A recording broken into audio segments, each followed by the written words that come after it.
Hello, everyone. Tonight we are standing ankle deep in a bog where the air smells like wet linen and ghost stories.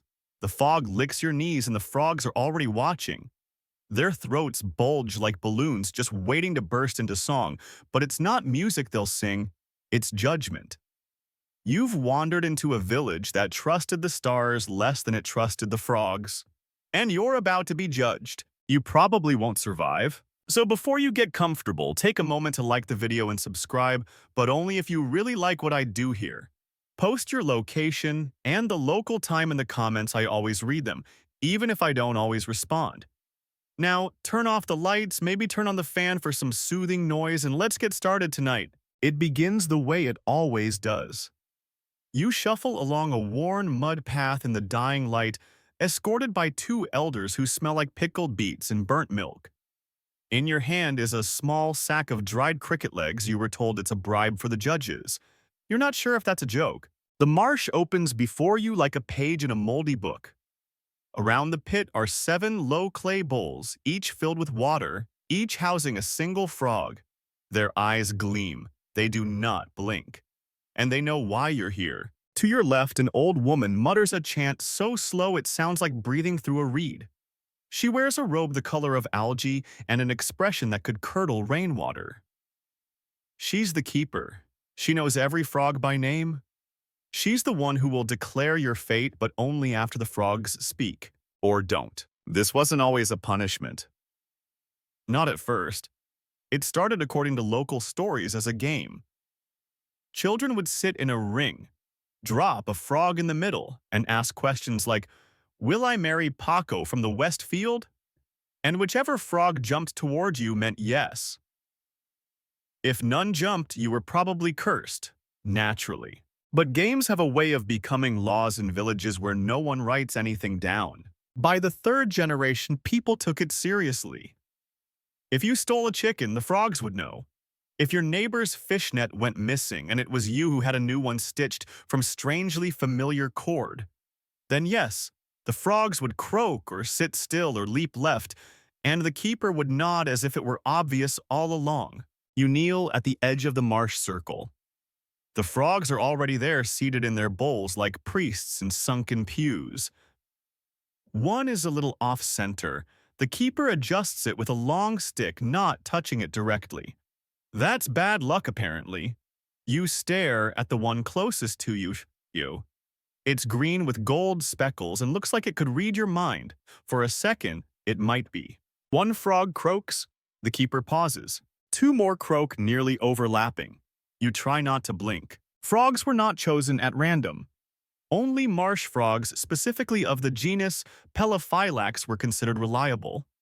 Tree frogs were gossips and toads, toads, were liars. If a toad entered the circle uninvited, the trial had to be postponed until the moon changed phase. Historians still debate whether this was a superstition or just an excuse to get more moonlight. The frogs, of course, don't know this.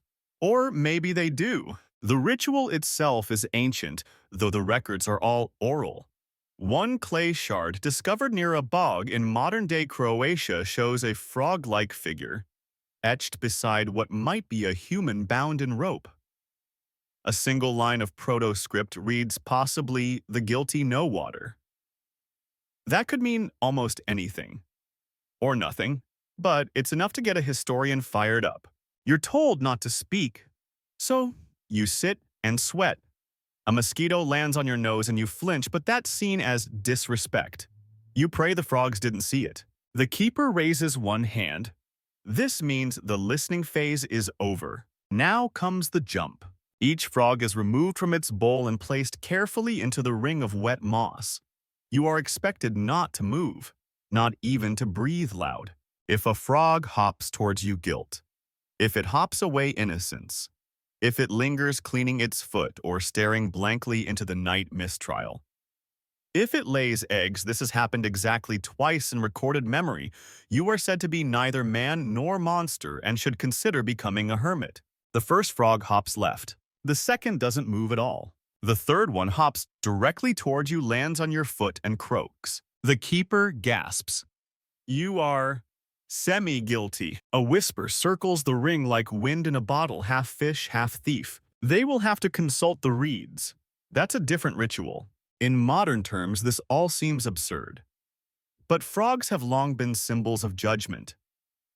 In ancient Egypt, they were connected with rebirth and divine cycles. In medieval France, frogs were blamed for whispering secrets to witches.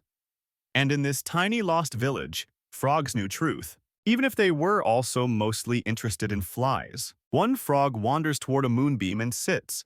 The villagers take that as a good omen. You're not sure if it's good for you. A girl beside you giggles. She's maybe 5. She whispers, "Don't let the yellow one look at you. That's the one that bites." You start sweating harder. And just when the ritual seems to reach its climax, a sudden downpour erupts. The frogs freeze. The villagers do not move. Lightning arcs silently across the sky and one frog blinks twice. The keeper claps her hands and everyone begins to disperse. You ask hesitantly, "What does that mean?" The keeper shrugs. "Try again next week. You're not allowed to leave the marsh path alone after a mistrial." That's the rule. Not because you're dangerous, but because the frogs might follow you and no one wants that. A boy about half your height is assigned to escort you back to the village. He carries a stick carved with spiral patterns and won't speak unless spoken to. When he finally does, he says, "That frog that blinked at once judged my uncle guilty of hoarding eels. He hasn't eaten soup since." You don't know how to respond, so you nod and pretend you understand. Back in the village, life resumes like nothing happened. Smoke curls from chimneys, women rinse baskets in the stream, and someone is still shouting about pickled onions at the market stall. You, however, are now marked by uncertainty. Not guilty, not innocent, just watched. Every time a frog croaks now, someone turns to glance at you. It turns out that in this village called Viška Murni, frogs weren't just sacred, they were bureaucrats. A forgotten punishment system revolved around their behavior, and it governed everything from theft to marriage disputes to whether someone had been lazy during harvest. Historians still debate whether these trials were truly legal or just elaborate village theater, but the punishments were real and the fear was genuine. You meet an old man who claims to have served in 6 croakings in his youth. He tells you that the frogs know who snores too loud, who blinks too slow, who eats without grace. You try not to blink at all during the conversation. He tells you about the mud oath, a vow sworn on frogspawn meant to bind the tongue and humble the soul.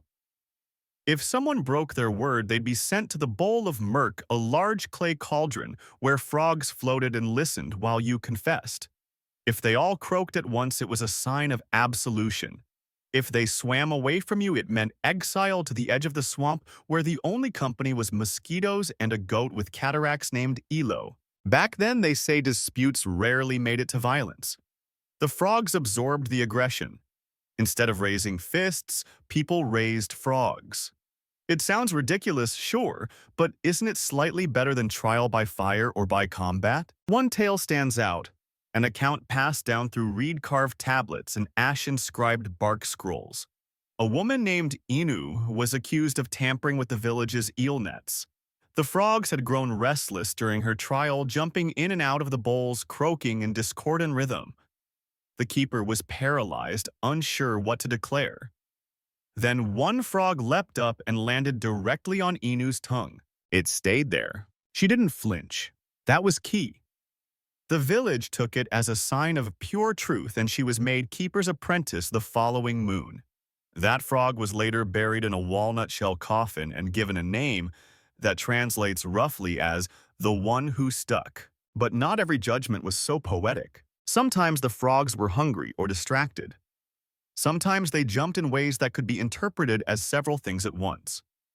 One frog rotated in a circle for nearly 10 minutes. Once, did that mean the accused was caught in a loop of lies, or just that the frog had a parasite? Historians still argue about that. One theory suggests villagers began interpreting frogs however they wanted, depending on their own biases. Another suggests the frogs were trained. You ask the keeper once you've worked up the courage if the frogs were ever bribed. She laughs. Only with crickets. But they don't care about guilt. They care about noise. You hum near a frog and it'll tell you your future. You scream at it and it'll forget you exist. You try humming near one the next day. It jumps away. Another day, you witness a different type of dispute. Two young boys accused of breaking a ceremonial gourd. They're brought to the frog circle at dawn, when the dew clings to your ears and your breath feels like it belongs to someone else. The frogs are sleepy. One doesn't even open its eyes. The keeper waits patiently. The frogs eventually respond a soft croak, a double hop, and then one of them releases a bubble from its side and deflates like a wet pouch. The boys are declared guilty of clumsiness, not malice. Their punishment: cleaning the marsh path with duck feathers tied to their ankles. It's more humiliating than painful. Odd punishments like this were common. Walking backward across the village wearing a toad on your head. Sitting in the rain while reciting frog mating calls. Biting a pebble every time someone said your name for 3 days. These weren't about vengeance, they were about memory. If the punishment made the village laugh or whisper, the lesson stuck. It was theatrical justice filtered through rivets and swamp gas. You learned that not everyone accepted the frog judgments with grace. A neighboring village once rejected the system entirely and used beetles instead. It didn't catch on. Beetles can't croak and silence isn't always golden in justice. But here in Viška Murni, the croaks still hold weight. Sometimes when a trial fails like yours did, when the frogs give no clear answer, the village consults the limping frog. He lives deeper in the bog near the roots of an old willow that leaks black sap. He's said to be blind in one eye and wise beyond death. No one sees him twice. If you're summoned to face him, it means your soul is being tested, not your deeds. You ask tentatively, "Has anyone ever passed his test?" The boy who escorted you earlier replies, "One man did." Came back with a lily pad in his mouth, never spoke again, smiled too much. At night when the frog starts singing again, it doesn't sound like croaking anymore. It sounds like debate. 3 days pass before anyone mentions your trial again. You begin to believe it's forgotten until a girl with a braid down to her knees appears at your door, holding a frog in a wicker basket. She says, "This one dreams a lot." It chose you.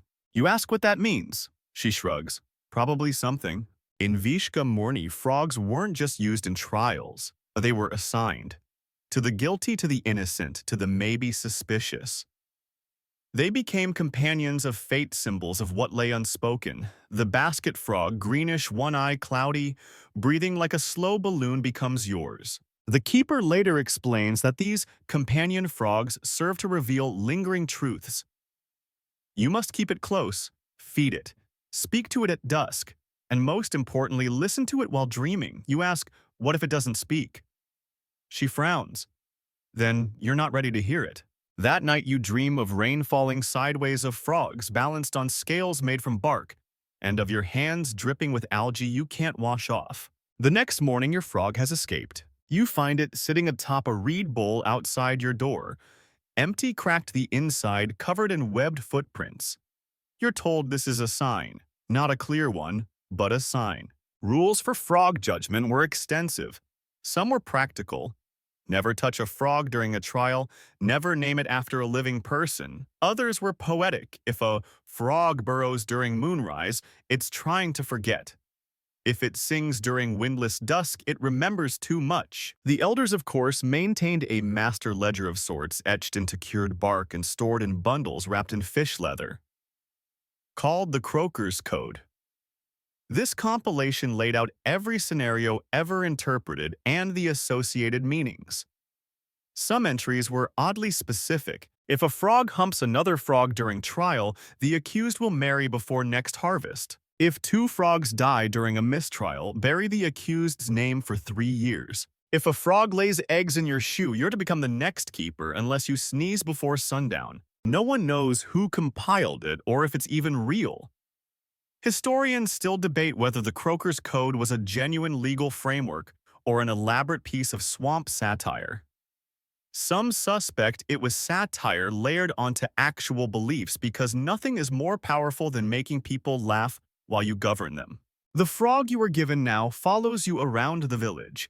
It sits near your food bowl, croaks during serious conversations, and occasionally stares out into the marsh like it's remembering someone it never met. A neighbor tells you if it croaks 3 times before dinner, you'll get news from the east. It croaks 4 times. Nothing happens. Another neighbor says if it croaks 4 times, you've already missed the news. You're starting to suspect these rules are designed less for truth and more for storytelling. Still, the village follows them. A man accused of lying about his fishing catch is made to perform a public reenactment with frog puppets telling the exact truth of what happened while the frogs listen from their bowls. One leaps at his shadow.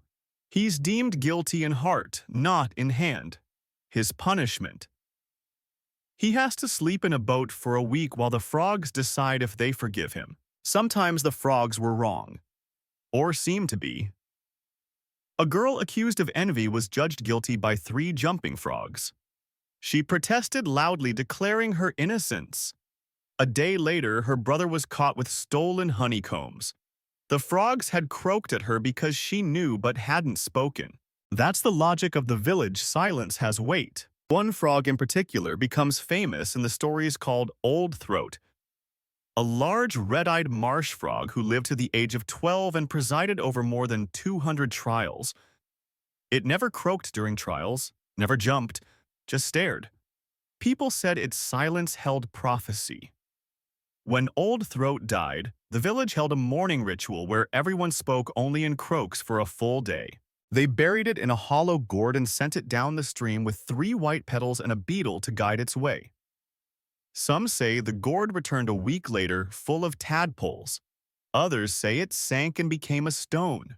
Your frog, who still has no name because naming too soon is seen as presumptive, croaks only once a day. Right after you sneeze. It's unnerving. You begin asking around. Did anyone ever train the frogs? Use tricks? Feed them in a certain pattern to make them behave predictably. One man, a bark chewer who claims to be 97, winks and says, "You think we're clever enough for that?" Still, the thought lingers. If the frogs were ever manipulated, no one's admitting it. Perhaps because that would make the whole ritual feel hollow. And here in Viška Murni, ritual is more than law. It's how the village remembers itself. The frogs may not understand the stakes, but the people do. They bend to the croaks because the croaks bend their story. You walk the swamp path again. Alone this time. Your frog rides in a pouch, sleeping or pretending to.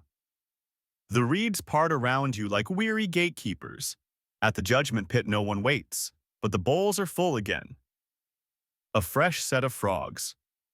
The trial never ends, not really. It only rests between croaks. And somewhere in the mud, etched faintly on stone, is a line you hadn't noticed before. Truth is shaped like a leap, not a line. The lullabies come first. They drift in through shuttered windows sung by grandmothers with hoarse voices and memories soaked in frog skin and shadow. The children fall asleep, not to tales of princes and swords, but to verses about eyes that don't blink, moss that remembers footsteps, and frogs who whisper names in the dark. You begin to collect these fragments, humming them under your breath as you walk past the marshy border. The lyrics change slightly from house to house. If the frog croaks twice, turn your head thrice. If it leaps to the west, put your guilt to rest.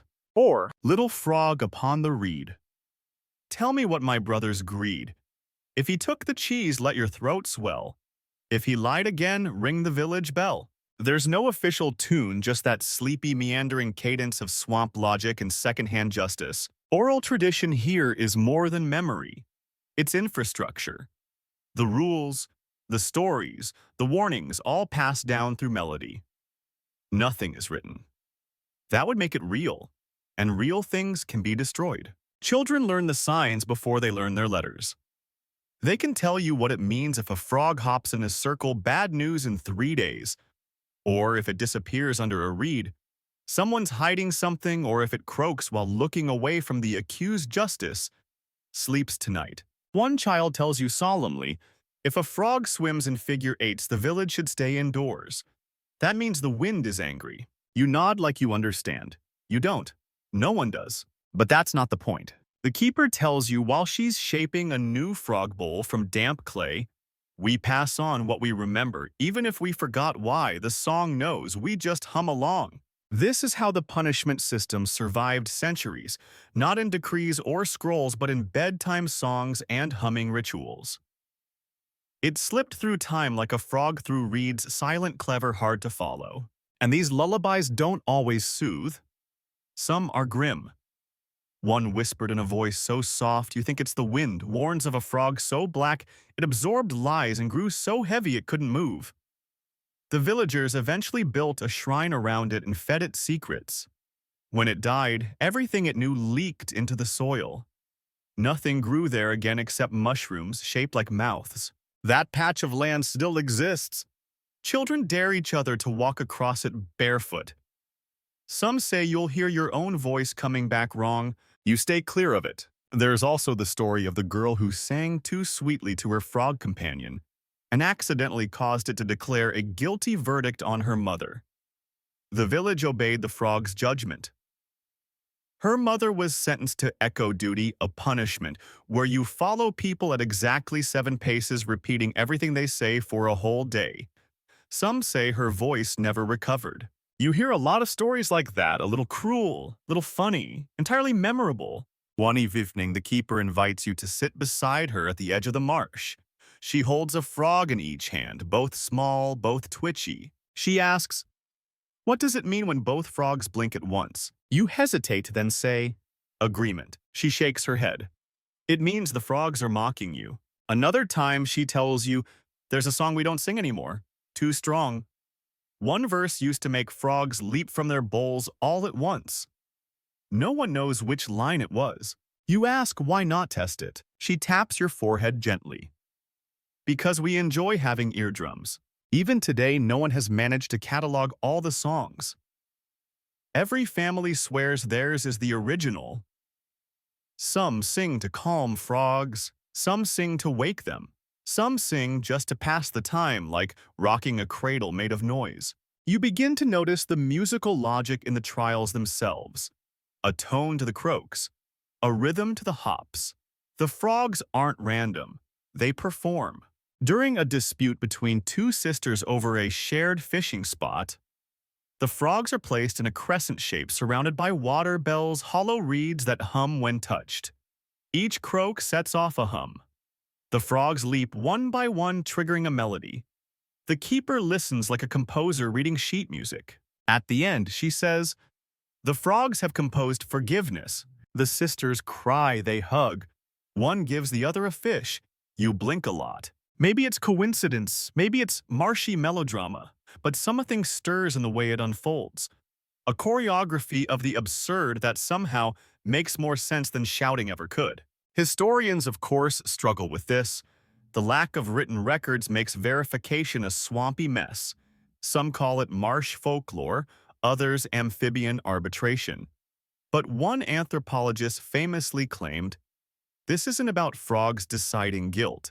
It's about people believing the world listens." That belief is deep in the reeds.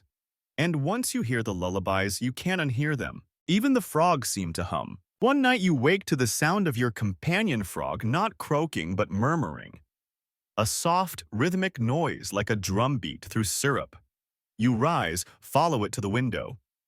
Outside, 6 frogs are perched in a semicircle. Silent.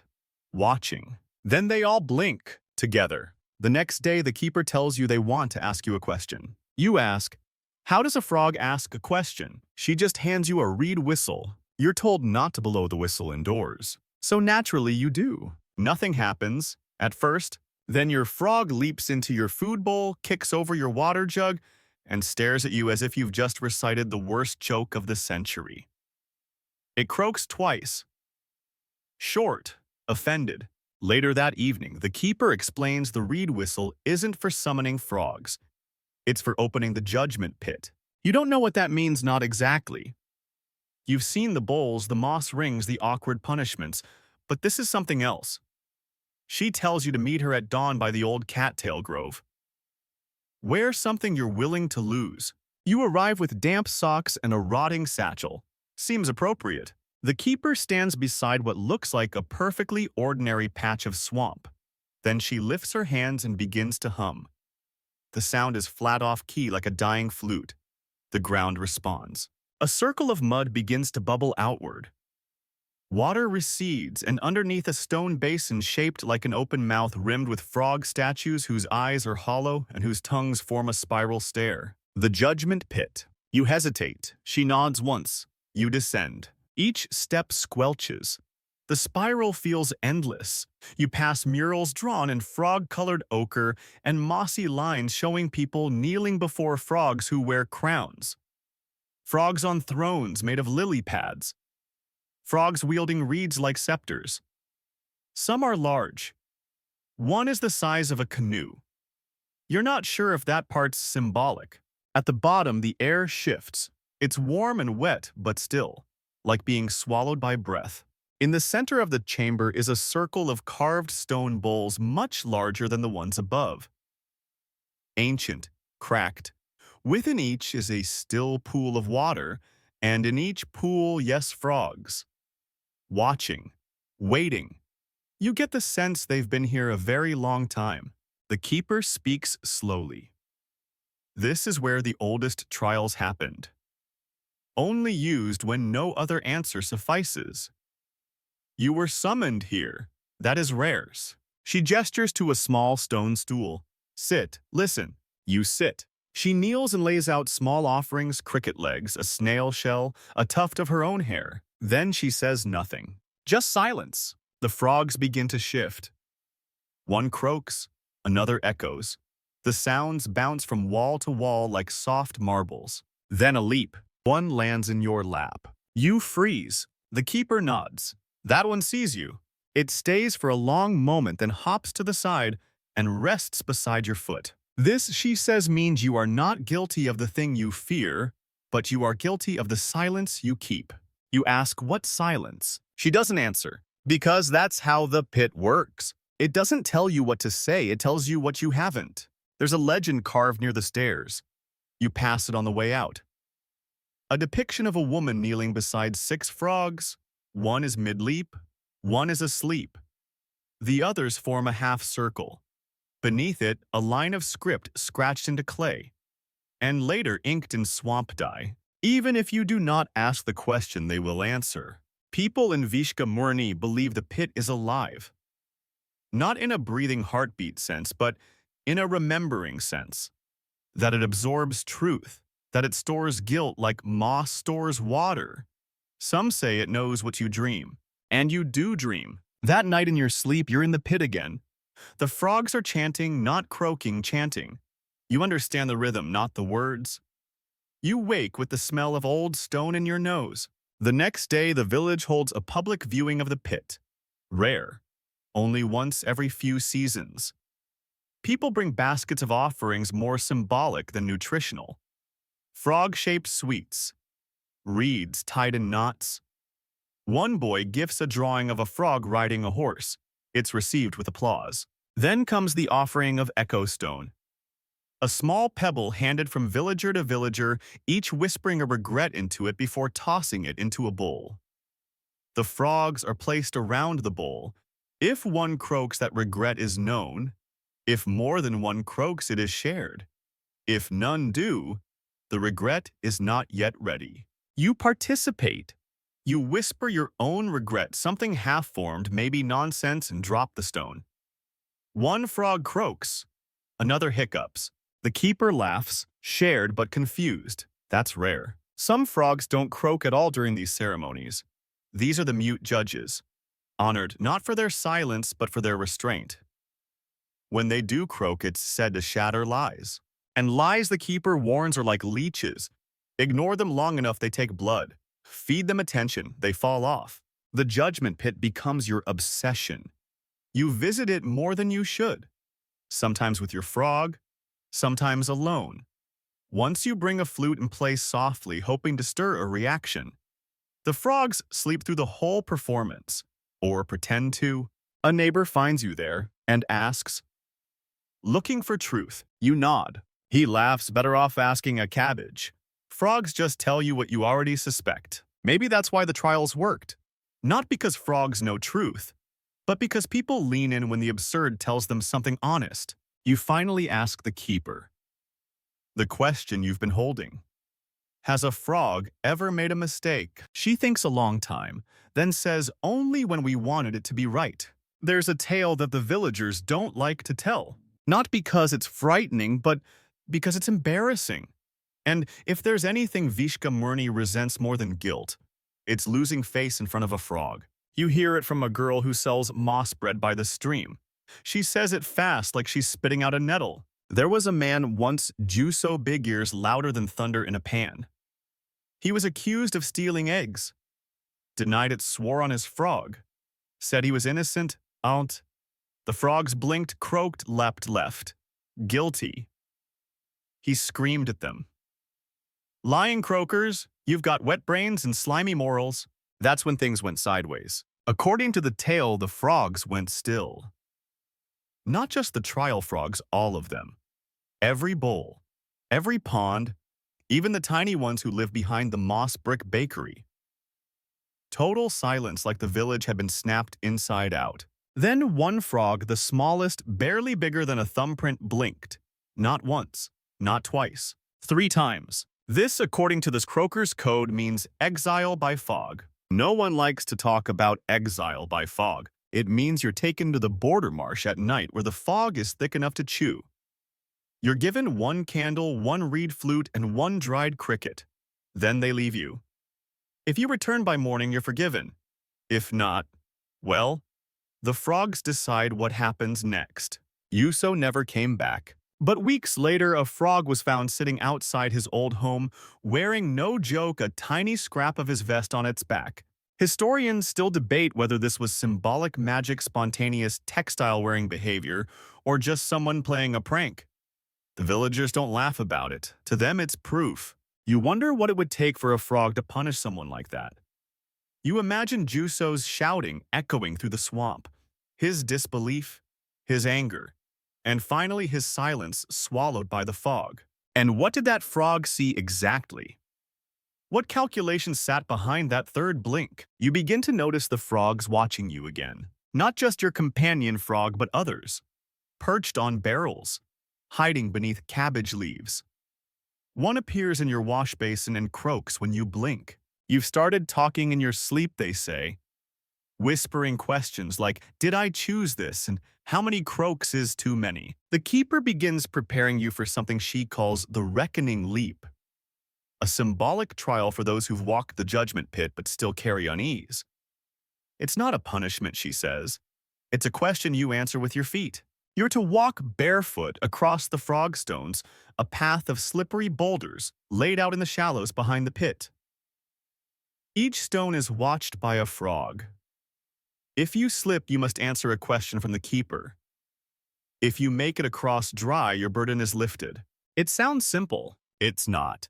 The stones are irregular algae slick, and one of them wiggles suspiciously when you step on it. Frogs croak, blink, shift. Each time you pause, one of them makes a noise that seems perfectly timed to your internal panic. Halfway across your frog leaps onto a stone ahead of you and just sits. Stares. You wait, it waits. You say, do I go back? It blinks. Twice. You step forward anyway, that's the whole point. At the end of the stones, the keeper is waiting with a bowl of warm water. She washes your feet without ceremony and says, some frogs test you by waiting. You ask, did I pass? She says, that's not a frog's job. They don't pass or fail. They reflect. That night, your frog does something it's never done before. It sings. Not a croak, not a hiccup, but a low, tuneless song that hums against the walls. You lie still listening. It stops. Then, in the quiet, you realize something. The frog isn't judging you anymore. It's waiting for you to judge yourself. That's the core of it. That's what Yuso missed. The frogs don't care about your secrets. They don't reward confessions or punish mistakes. They respond to imbalance. To lies we tell ourselves. Their croaks are mirrors. Their silence. A weight. And sometimes their punishment is letting you keep pretending. You start talking to your frog more. Not for answers, just to hear yourself speak truths aloud. You admit you stole a piece of cheese once, not out of hunger but spite. You admit you pretended to like moss bread because someone baked it with love, and you didn't want to hurt their feelings. You admit that sometimes you still dream of the pit and wake up smiling. The frog croaks once, loudly, approvingly. The keeper tells you that long ago one trial nearly broke the system. A frog blinked too early. The accused, a boy named Eljo, was exiled. Later, it was discovered the frog had an injured eye and had mistaken a leaf for movement. The keeper at the time broke tradition and retrieved Eljo from the fog.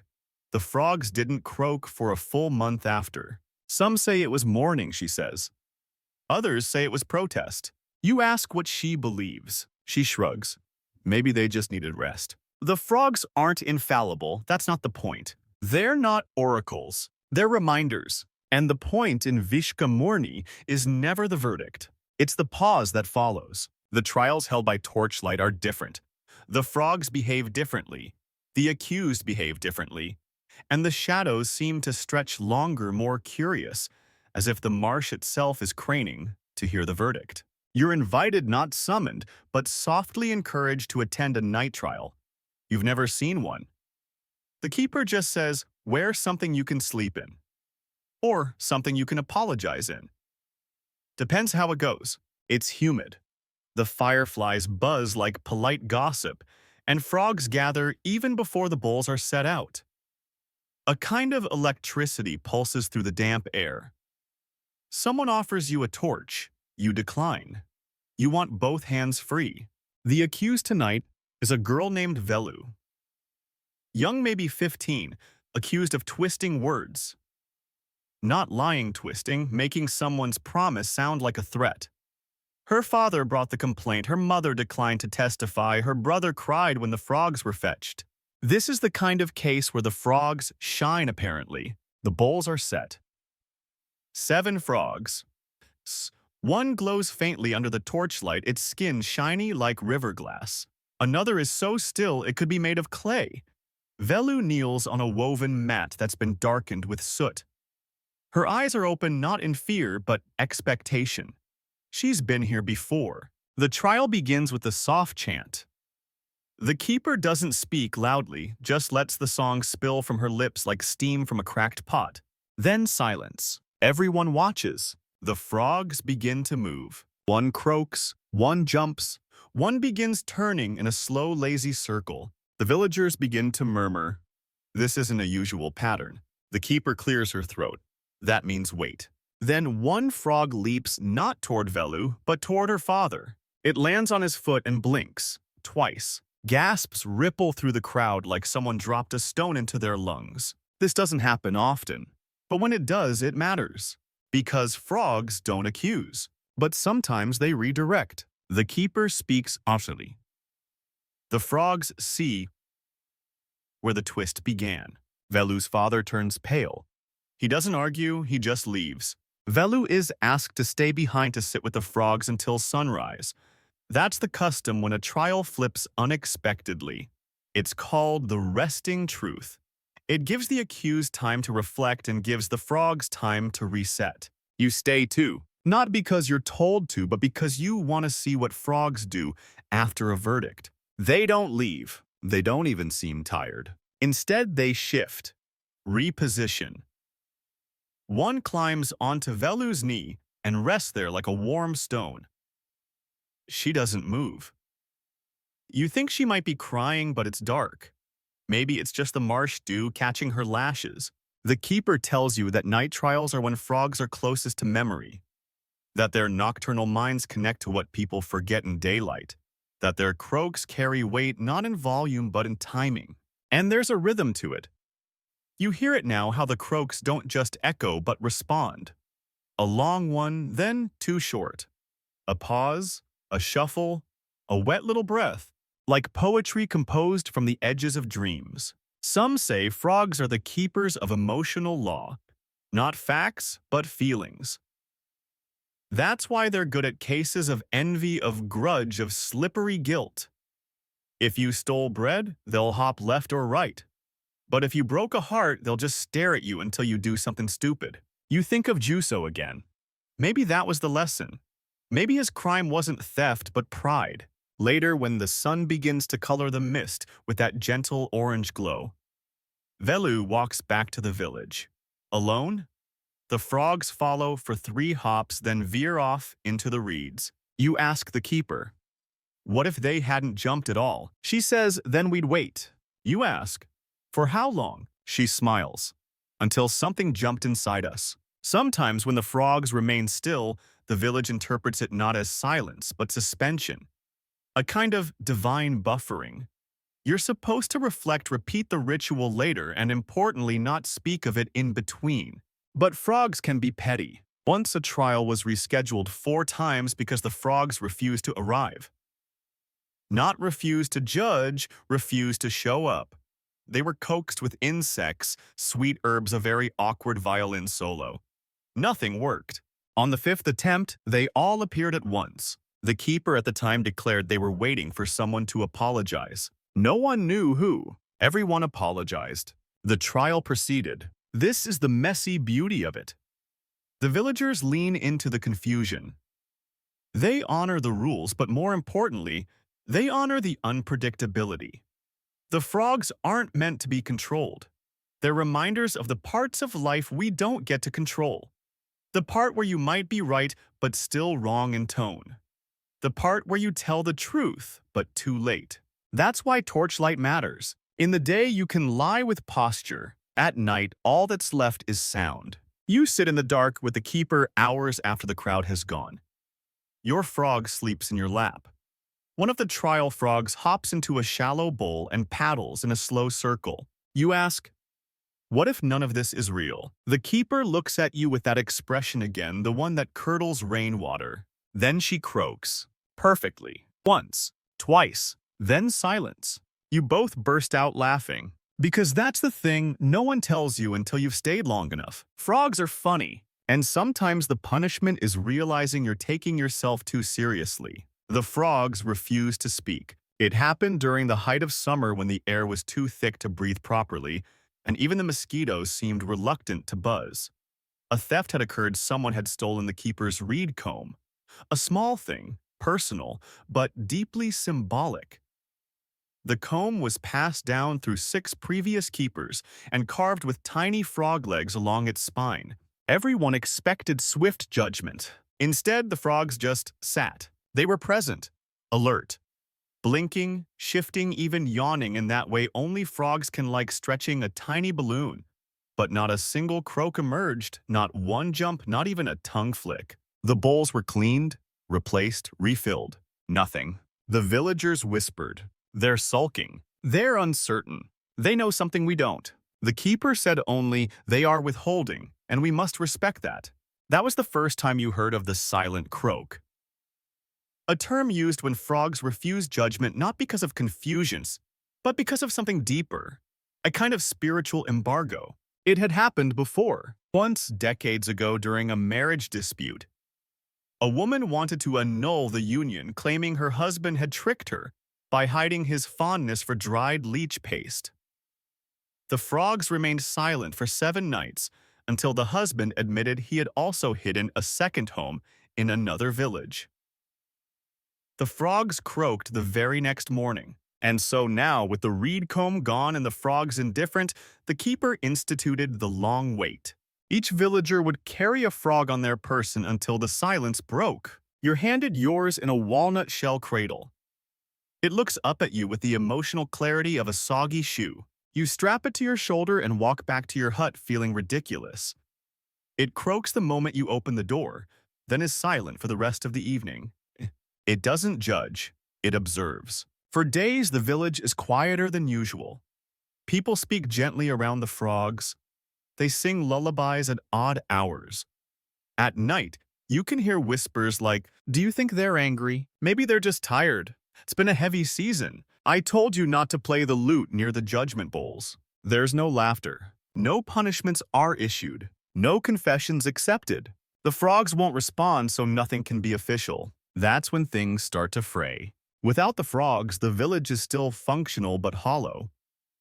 Arguments linger unresolved. Old grievances bubble up like swamp gas. Children start tattling again, unchecked by the quiet weight of a croak. It's subtle, but you can feel it, the moral compass spinning without a north. And then the rumors begin. The frogs are testing us. They're waiting for the thief to confess. They're punishing the keeper for losing the comb. They're dying. That last one hits hard. But it's not true. The frogs are fine. Active, in fact, eating, swimming, mating, just silent. The keeper begins hosting vigil evenings at the marsh edge. No questions, no judgments, just villagers sitting with frogs in silence. Some bring offerings, some cry. One person plays a flute until the reed splits. No one croaks. One child, convinced the frogs are lonely, writes them letters and tucks them under lily pads. One of the letters disappears. Another comes back with a beetle on top. That's a reply, the child says confidently. You begin to feel it too, the strange grief of the croakless. How much of this world rested on a sound you once found annoying? Your own frog remains loyal, rides in your satchel, refuses to judge your poor decisions but always stares at you when you lie to yourself. And the dreams return. You're back in the judgment pit. But this time no frogs, just the bowls and echoes. You hear your own voice saying things you didn't mean to admit. You wake up drenched. One afternoon your frog finally croaks. Once. You freeze. It's in response to nothing. Or so you think. But then you notice a villager walking by, a woman named Rusa, who hasn't spoken to the keeper since the comb disappeared. The frog stares at her, croaks again. She keeps walking. Later that day, you find her at the stream holding the comb, quietly placing it among reeds, hoping no one will see. You do, but so does your frog. You approach Rusa. Gently. She admits everything. It was a moment of envy. A wish to feel close to the keeper's legacy. She hadn't meant to keep it. She just wanted to touch the weight of something that mattered. You take her hand and walk with her to the keeper's hut. The village follows. No one speaks. The frogs are returned to their bowls. A trial is not called, but the frogs begin croaking on their own, one after another. Not in judgment. In relief, the keeper accepts the comb. She places it on her altar and whispers thanks not to the gods but to the frogs, to patience, to silence if that holds its breath until we can hear it. You're told later that what the frogs did was refuse the wrong question. They weren't waiting for punishment. They were waiting for understanding. And in that understanding, they croaked not to accuse but to release. From then on, the villagers speak carefully about frogs, not in fear but in reverence. And if ever a trial begins with silence, they do not fidget or push or bribe. They wait, because some verdicts are not meant to come quickly. Some truths only croak once. The punishment didn't hurt, but it did make your cheeks burn for a week. They called it the spawn burden, a consequence reserved for the slippery sort of guilt, not stealing, not lying, but knowing something and choosing to do nothing about it. You were charged with that kind of silence. The trial had been brief. The frogs croaked before the bowls were even full. One leapt directly into your shoe and refused to come out. The keeper raised her eyebrows, nodded once, and said, "Frogspawn." You blinked. "Sorry, what?" "You'll see," she said. Later, under the high noon sun, you sat beside the marsh as two elder women scooped fresh frog spawn, yes, actual spawn, into a clean reed cup. It jiggled like sleep. Tiny black dots stirred inside, like the eyes of things not yet aware they are alive. "Hold this in your mouth," one of the elders said. 10 minutes. Don't swallow." The taste was not the problem. It was the thought of it. You could feel the bubbles bumping the roof of your mouth. One wriggled and tickled your tongue. You gagged, then steadied yourself. Around you, half the village watched in polite silence. The frogs croaked cheerfully. This wasn't cruelty, it was ceremony. A symbolic act of carrying something vulnerable without destroying it. When the 10 minutes passed, you spat the spawn gently into a bowl where it would be returned to the marsh. The keeper handed you a warm cloth and said, "Now you've remembered what it's like to hold a truth and not kill it." The lesson was clear. You spend the next few days quietly observing other consequences meted out in the village. Few are violent, most are bizarre. One man caught faking his harvest weights was sentenced to reverse sleep. Stay awake while the village sleep while they're awake. After 4 days of lonely dusk patrols and breakfast at sunset, he wept openly and apologized to every frog he saw.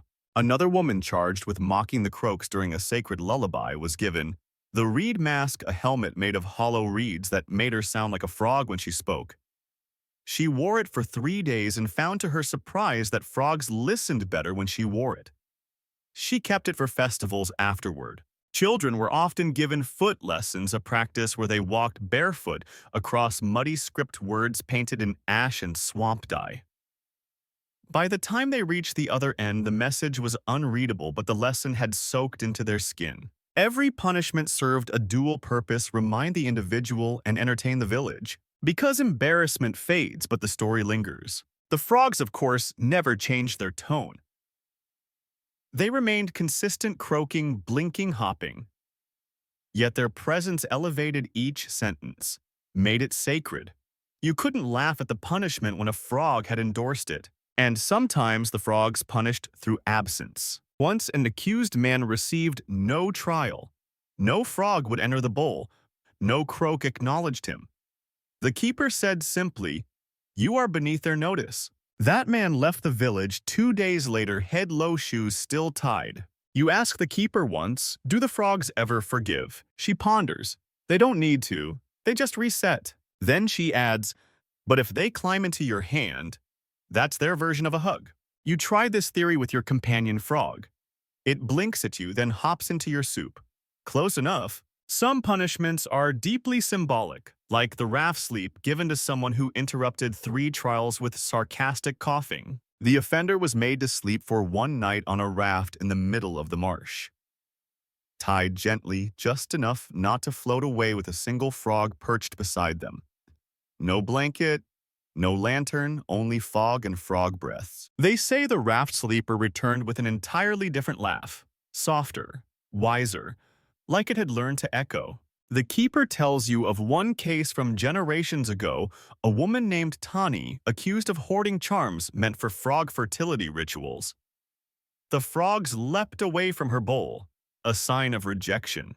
Her punishment: she was forbidden to speak to frogs for a full season. She nearly lost her mind. She tried gestures, drawings, rhythmic foot taps.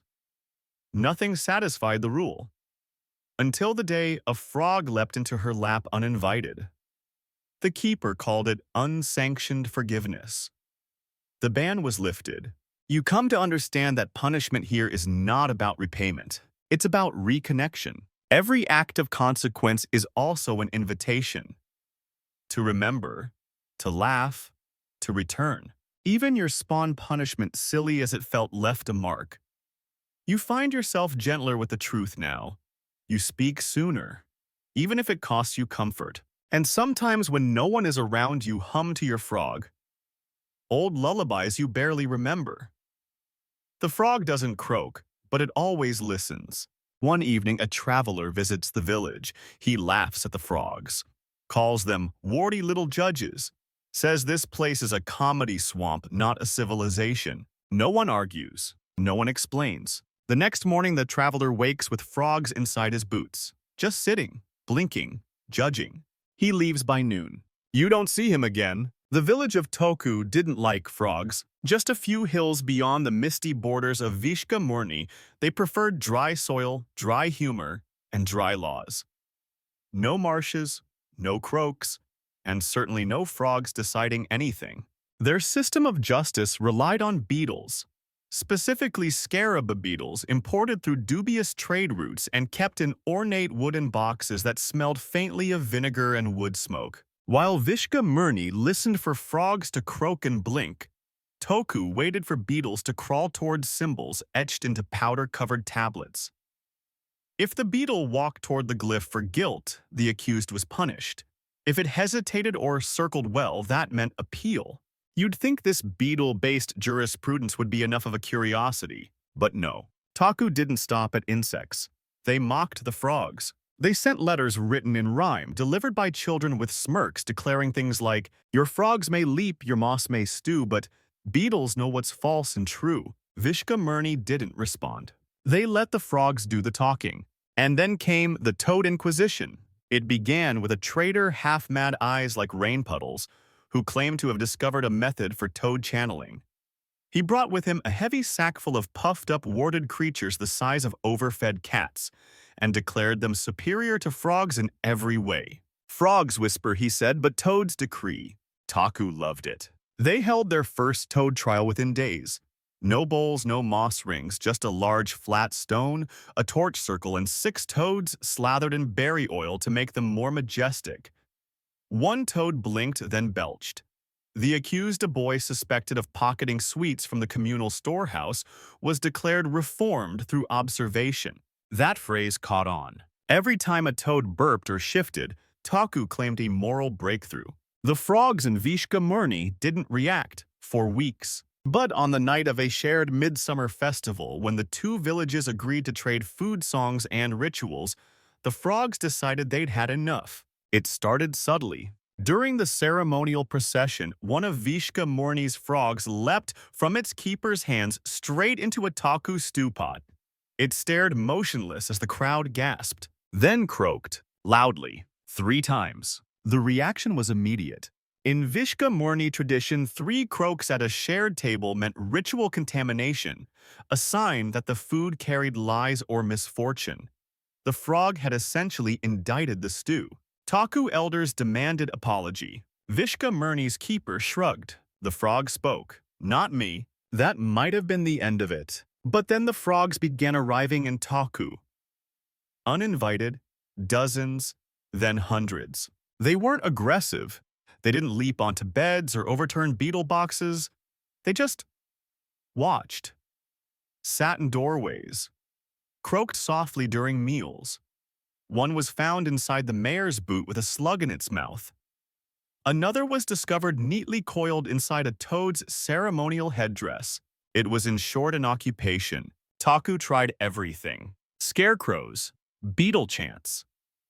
One village elder attempted a ritual stomping circle that ended in a twisted ankle and a frog sitting smugly on his bandaged foot. Eventually, the beetles began to act strangely. They circled too fast, climbed out of boxes, refused to touch the guilt glyphs altogether. Some said the frogs had intimidated them. Others whispered that the frogs had converted them. This, of course, caused a theological crisis. The traitor who had brought the toads quietly disappeared.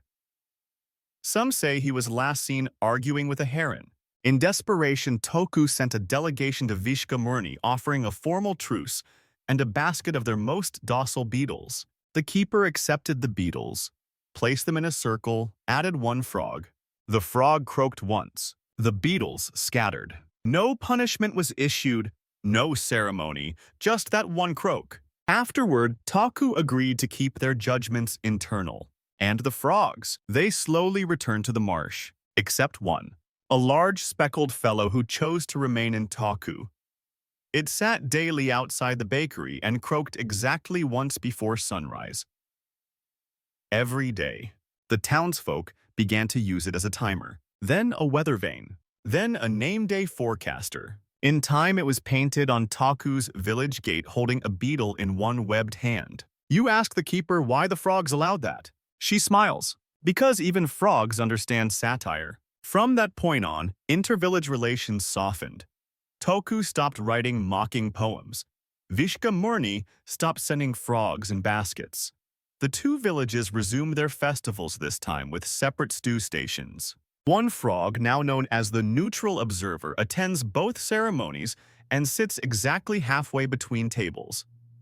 If it croaks, both sides share the blame. And sometimes when the stars are out and the air is thick with summer sleep, someone will raise a cup and toast to frogs who judge without anger and to beetles who tried their best. The man who found the bones wasn't looking for anything unusual. He was just trying to map an old watercourse, the kind of forgotten stream that once shaped trade routes and now fed only reeds and dreams. He didn't even like frogs. Claimed they gave him the creeps ever since one stared at him through a hotel window in Venice and blinked in perfect sync with the minibar light. But he was persistent, the type of scholar who wears threadbare vests and mutters dates under his breath. His name was Soren, and on the third day of his survey near Viška Murni's outer bogs, he tripped on something that wasn't a root. It was a femur. Small, light, but unmistakably not human. At first, he thought it was bird until he found 7 more, perfectly aligned in a gentle arc with tiny notches carved into them. Decorative, ritualistic, a toad trap. No, these were frog bones, laid with care. And beside them, a shard of clay, curved, darkened by peat, and bearing a familiar symbol, a 3-lobed eye with a tongue beneath it. The mark of the croaking court. Soren didn't know the stories. He hadn't heard the lullabies or tasted the spawn, but he knew an archaeological anomaly when he saw one. He sent photos to the university. They sent back curiosity and caution. Then Soren dug further. Within 2 weeks, he had uncovered what appeared to be a frog alignment circle, a ceremonial site sunken just beneath the marsh surface. Frog bones arranged in spirals. Smooth stones etched with trial-glyphs. Reed containers preserved almost too well, filled with the fossilized remains of what might have been offerings, crushed shells, tiny bells, and something that could only be described as frog jewelry. Beads strung around frog vertebrae, ritual objects. Totems. A strange case of frog worship gone aggressively couture. News spread quickly, not among scientists who remained skeptical, but among villagers who hadn't forgotten. The keeper herself visited the site. She stood quietly at the edge of the dig and said, "This is where the old chorus sat." Soren, armed with graphs and gloves, blinked. "Excuse me." She pointed to the deepest part of the circle. "This is where the judgment frogs croaked during the long sleep, before the reeds grew teeth." He nodded like he understood. He did not. Still, she let him take samples. She even handed him a strip of bark, aged but intact, with ink-stained symbols forming a rhythmic pattern. A lullaby, perhaps. That night, Soren recorded an odd sequence of croaks just outside his tent. It sounded like a heartbeat in Morse code. Or someone asking, why now? He began documenting frog calls by the hour. Patterns emerged. Each hour had its own tempo, its own argument. The frogs weren't just croaking, they were debating. He published a preliminary paper titled Vocal Dissonance in Marsh-Based Amphibians, a Forgotten Lexicon. It got him laughed off a conference Zoom call. But in Viška Murni, they started treating him like a half-trained keeper. Children left small offerings outside his tent, reeds shaped like question marks. Insects wrapped in petals. Tiny drawings of frogs in suits. He kept every one. Soren's discoveries included a burial jar shaped like a frog with 3 arms. Inside was a reed scroll so damp and fragile that only a single line could be deciphered. "They croak to remind us we were never alone." That line alone sparked a new branch of debate in frog folklore studies. Was the frog trial system a judicial framework, a religious ceremony, or an elaborate cultural metaphor? Historians still debate it. Some argue it was proto-democracy, where croaks were counted like votes. Others insist it was a form of emotional therapy where guilt was externalized onto something wet and judgmental. One bold theorist claimed the frogs were trained not spiritually but behaviorally. That certain croaks could be induced with temperature shifts and light angles. That the entire system was an early form of biofeedback justice. He was shouted down. But privately, many wondered what ifs. What if the frogs weren't wise? What if they were just observant? Back in the marsh, the keeper smiled when asked. "If you need them to be wise," she said, "then they are. If you don't, they're still frogs. Either way, you listen." That's the point. Soren eventually stopped digging. Not because there was nothing left to find, but because the frogs began gathering on his maps. Literally. They'd hop onto the corners, sit on compass roses, blink at elevation markers. One peed on a stratigraphy chart. He took the hint. He packed up the bones, left half of them with the keeper, and wandered back to wherever frog-charmed archaeologists go to become legends. But the site remains. Sometimes villagers walk there at dawn. They say the fog lingers longer. That croaks echo oddly repeating words you haven't said yet. That if you sit quietly, a frog might climb onto your shoulder and remember you. It's not fenced, not guarded, just part of the marsh again. But a sign carved into driftwood sits beside the old path. It reads, "Here lie the judges, speak clearly." And below that, someone's scratched in a line recent, uneven, but sincere. They're still listening. It begins with a question no one can answer without starting an argument. Were they judges, gods, or jesters? You hear it first in a low murmur at the fish market, two elders arguing over the shape of a frog's kneecap. One insists that it forms a perfect triangle, a divine sign. The other claims it resembles a teardrop symbolic of sorrow. The dispute ends with both of them hurling reeds into a puddle and muttering about each other's cooking. That's how most debates in Viška Murni start. But this one keeps growing. A visiting anthropologist curious about the keeper's chants writes an article in a small academic journal. It's titled, "The Amphibian Ethos Ritual versus Ridicule in Pre-Literate Justice Systems." It spreads like mildew on a damp ceiling. The piece includes diagrams of frog circle layouts, speculative reconstructions of the croaker's code, and a cautious suggestion that the entire practice might have been an elaborate joke.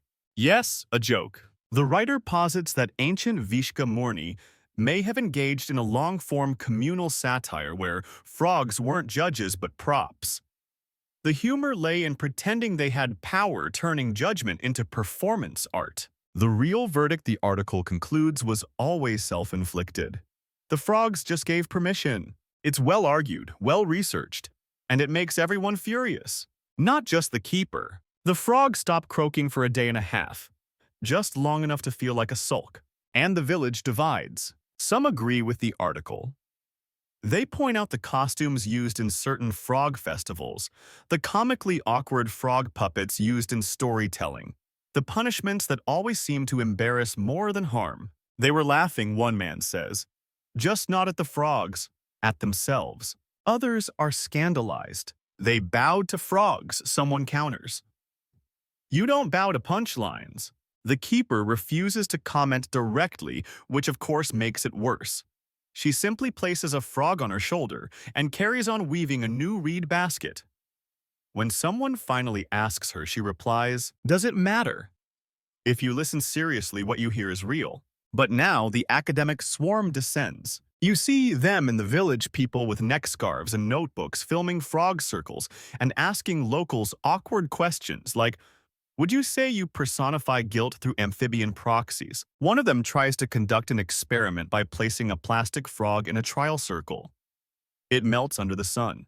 A real frog climbs on top and croaks loudly. Debate continues. A younger keeper in training offers a third perspective. Maybe the frogs were both judges and jesters. That the absurdity was the point. That mockery can coexist with reverence. That laughter doesn't weaken ritual, it strengthens it. It's an idea that sticks. Soon stories start to emerge about frogs doing what frogs shouldn't. Interrupting rituals, leaping onto sacred artifacts, or sitting directly in the punishment bowls before trials even start. You've been pre-croak, someone jokes. But the joke lands in a new way. People laugh, then nod. Because maybe the frogs weren't flawless. Maybe they weren't wise. But maybe they didn't have to be. Maybe the villagers just needed something that reminded them to pause, to reflect, to accept that truth and comedy sometimes look the same when they're wet and blinking. Historians now argue over whether the frog trials were a shamanic expression of chaos tempered through observation. A slow-motion joke that took centuries to fully land. An interactive drama in which guilt-like frogspawn floated until acknowledged. Even the frog bones found by Soren become symbols in this new debate. Were they buried with reverence or as a punchline? Did the frog jewelry signify power or costume? No one agrees. And maybe that's the point. In the middle of all this, one frog becomes unexpectedly famous. A little green fellow with a missing toe who begins showing up at every public trial, every heated argument, every academic presentation. It croaks once, then leaves. A legend forms. This frog named Professor Gulp represents the voice of neutral nonsense. Some say he is a reincarnated keeper. Others say he's just a really punctual amphibian. One night during a scholarly debate hosted right at the Judgment Pit, Professor Gulp jumps onto a stack of papers and urinates on the concluding paragraph. The audience cheers. The frog croaks 3 times. No one knows what it means. Everyone writes it down anyway. Back at the keeper's hut, you ask her one more time what she believes. She looks at you for a long time, then says, "They never promised to be right, just present." And that's more than most people manage. You realize then that frogs were never about justice. They were about acknowledgement. A living, ridiculous signal that someone was listening even if they didn't understand, didn't agree, didn't care. They listened. And in that moment, even the guiltiest person became real again. The frogs croaked not to punish, but to remind you you were heard. And maybe in a world that rarely listens, that was judgment enough. Some frogs never left the marsh. Others became legends. This is the story of those who crossed the line between animal and myth, who were remembered not just as judges but as saints. It starts with the healer of crooked back. A frog with a gold-flecked belly and a left leg that dragged behind it like a stubborn ribbon. It was never part of a trial, never placed in a bowl. It just appeared one morning on the chest of an old woman who hadn't walked upright in 7 years. When they found her sitting on her porch, spine straight, legs stretched, laughing like the sky had just apologized for everything, the frog was still there resting between her collarbones. She named it Blessed Limp and insisted it whispered exercises to her in the night. The keeper didn't dispute it, nor did she confirm it.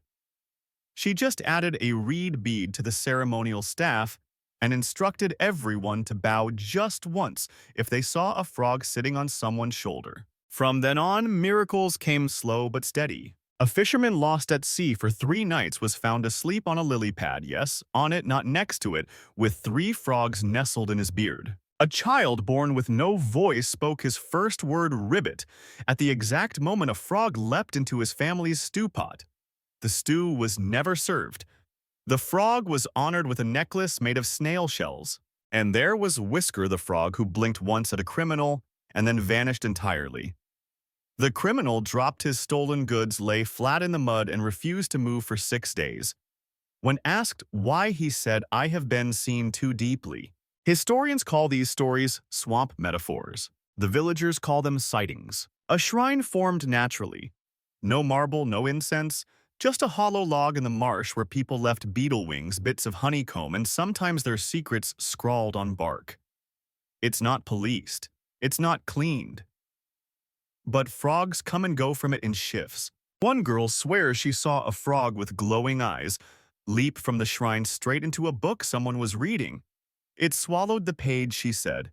And now the story ends differently. Skeptics, of course, scoff. They say frogs don't cure back pain or rewrite destinies or whisper to the moon. But no one says it too loudly. Because of the vanishing court. That's the other tale, the one told with eyes lowered and voices low. A village elder once challenged the sanctity of the frog trials, declared them outdated, unsanitary, and statistically dubious.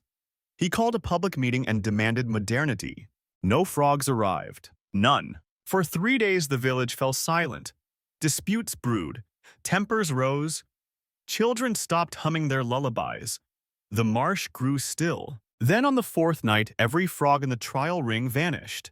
Just gone. No footprints, no croaks. And where the bowls had been, there were tiny indentations in the moss, like seats reserved for something else. The elder tried to apologize, set out offerings, croaked a little himself out of desperation. Nothing. It wasn't until he confessed, openly, publicly trembling, that he'd stolen a frog bone as a child and buried it in his father's field, that the frogs returned. One by one, the final frog blinked at him 3 times. He fainted. When he woke, he left the village, vowing to travel until forgiven. He was last seen selling cricket dolls in a mountain pass. His dolls, they say, always contain a whisper if you shake them near water. Some of the villagers treat these tales as faith. Others treat them as cultural memory. But even those who laugh will stop walking if a frog crosses their path. Just for a moment. Just long enough to be sure. Because once a frog becomes a saint, you don't step over it. And the saints are growing in number. The frogs who show up only during eclipses. The ones that leap in perfect sync with thunder. The one with a scar across its side in the shape of a spiral who only appears when a lie is told aloud. They call that one the crooked listener. It's never caught. Never held. It sits, listens, then vanishes into fog. One child says he saw it blink and then his tooth fell out. Another says it leapt into a dream and left a webbed footprint on their pillow. Even if none of it is real, even if the frogs are just frogs and people are just very good at stories, something remains. A hush when a frog croaks near a confession. A bow when one rests atop the keeper's staff. A pause gentle and wide when a frog hops into a circle and waits for you to decide what it means. Because saints don't always wear halos. Sometimes they wear mud. The last known trial started like all the others. A mossy morning fog sliding down from the north, a quiet breeze whispering through the reeds. The bowls were laid out, the frogs placed gently inside. The accused, a young man named Lilo, stood at the edge of the circle with his hands open, his eyes downcast. The charge: dream theft. He'd been accused by two villagers of slipping into their sleep somehow, appearing in dreams uninvited. Stealing secrets, then using those secrets to influence their waking conversations. It was a strange accusation, but not unheard of. In Viška Murni, dreams were considered public property once shared. To manipulate them was an offense, a foggy one, but real enough.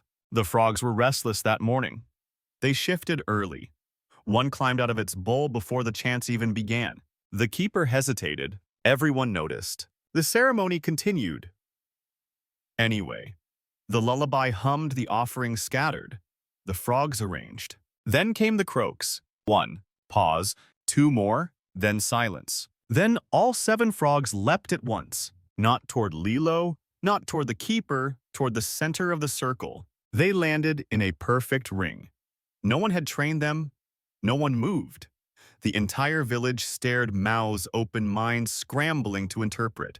The keeper blinked, murmured they've declared a trial of their own. That had never happened before. Frogs jumping together was rare. Frogs forming a pattern unprecedented.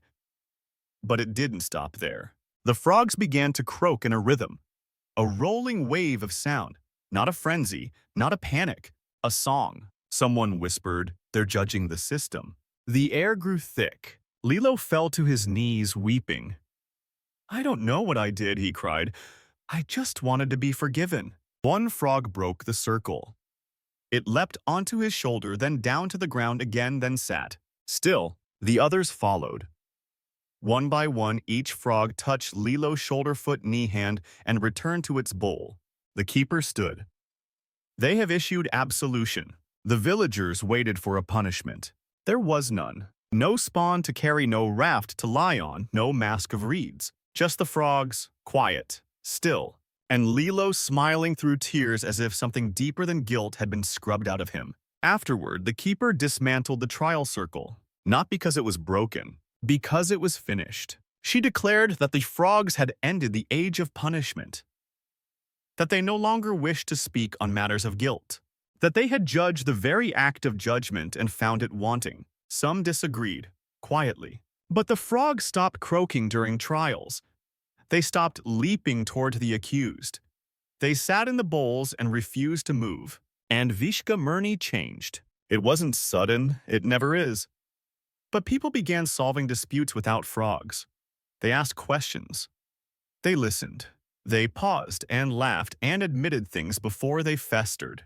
The frogs didn't disappear. They just watched. Some say they retired. Others say they passed the work back to the villagers once they'd earned it. The keeper didn't retire. But she no longer officiated. She became a listener, not a judge. Her reed basket filled with messages instead of verdicts. One morning, someone asked if the frogs would ever return to trial work. She answered, "Only if we forget how to speak." People didn't forget. They just remembered better. And Lilo. He became a wanderer, carrying frogs from one village to another, not for judgment, for company, for stories. He called them listeners in small green suits. In one letter he wrote, "They don't judge me anymore. but they remind me when I've judged myself too harshly. The frogs that once filled bowls now fill quiet places, corners of porches, edges of dreams. One even sits each year in the center of the empty judgment circle, now a flower bed shaped like a spiral. It doesn't croak, but everyone hears it anyway. If you wake just before the sun and walk barefoot into the marsh past the old willow that hums in the wind, past the lily pads that always form a spiral, you might find a frog waiting for you. Not demanding, not judging, just there. It blinks once, twice, then closes its eyes. That's how this story ends. Not with a verdict, not with an exile, or a leap into the unknown, but with a silence so full it feels like music. The frogs don't need to judge anymore. They've heard everything already. Every confession half-muttered, every apology half-formed, every lie people told to themselves with just enough conviction to believe it. They heard it all and still stayed. Even now, Viška Murni remembers. The bowls remain, but they're used for planting herbs. The reed masks are worn for festivals, not shame. The spawn cup is part of a folk dance where you pretend to pass it between your teeth like a dare from a dream. And still the frogs sit. They croak when the stories grow too quiet. They leap when a truth is too shy to walk on its own. Children still hum lullabies, not because they expect a trial, but because the rhythm helps them sleep. The judgment pit is overgrown now. Soft moss carpets the stairs. But people go there to think, to pause before decisions, to remember that every choice, like a frog's leap, makes ripples they might never see. And the keeper, she walks slower now. Sometimes she speaks to frogs that aren't there. Other times she listens to them anyway. She tells visitors that the frogs were never magical, just aware. They watched humans long enough to learn the shape of guilt, the weight of silence, the sound of a lie wrapped in laughter. And when the frogs grew tired, they gave it back. Not in anger, in trust. You stand now at the edge of the spiral garden, your old companion frog resting between two stones. It croaks once, not because you're guilty, not because you're pure, but because you are here. And being here, really here, is enough. The reeds sway, the marsh breathes, and somewhere in the muck a new frog opens its eyes. It doesn't blink, not yet. It's still listening. So that's how it ends. Not in thunder or exile, but in a quiet croak that says, I heard you. A forgotten punishment born in a muddy village where frogs were more than animals, they were mirrors in the marsh. They judged gently. They croaked boldly, and when the time came, they stepped back so that people could remember how to speak for themselves. You've heard about spawn punishments and rafts in the night, about beetle courts and toad imposters, about frogs who vanished, frogs who healed frogs who sang lullabies through silence. And through it all, one truth remains. Judgment is not about punishment. It's about being seen. In Viška Murni, frogs were never feared, they were respected. Not because they were flawless, but because they reminded people to pause, to wonder, and to laugh at the swamp-soaked poetry of their own mistakes. You might never carry a frog spawn in your mouth. You might never walk the spiral stones or whisper secrets to a reed mask. But next time you hear a frog croak on a still night beside a quiet pond, just wait. Blink once, twice, and see if it's listening. Because if it is, you've already been forgiven.